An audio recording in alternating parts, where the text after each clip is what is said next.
Hi everyone, Eugene here at Panasonic, and in this quick video tutorial I'm going to show you how you can customize the zoom lever. So on this particular camera we have a really cool little lever here that we can use to zoom in and out. So as you can see here again, we can use it just like on a compact camera, and we actually have a couple of different settings that we can change to actually make this behave exactly like you want it. So for that we're just going to jump straight into the menu.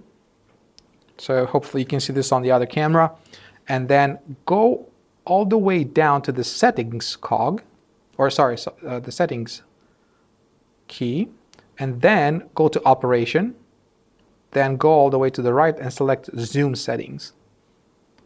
In here we have three different options. We have the zoom operation, speed for photo, and then the speed for video. And this is actually one of my favorites. So if you go to zoom operation, you actually get the possibility to have this go into in the default mode, which is basically if you push it continuously, it will go continuously left to right, so zooming in and out.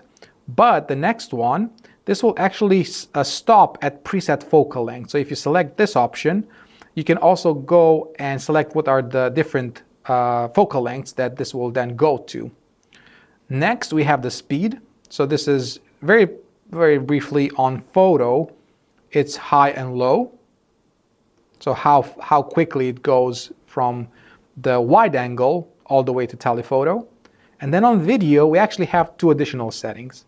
So you get the possibility to control how quickly this zooms whilst you're in standby in the recording mode. So let's just say you've recorded for a while, you want to stop the recording, zoom in quickly to reframe. You can do that, and then you can control this again if you want to do that really quickly or on a lower speed. Or during recording, again, you have high and low again. So let's say during recording, you want this on low, which is probably going to be my favorite option. So during recording, keep it low, but actually in the standby, keep it on high so you can really quickly readjust the framing. And that's everything you can do regarding the zoom lever on the L10. Hopefully this was helpful. Thanks for watching, and we'll see you in the next video. Bye-bye.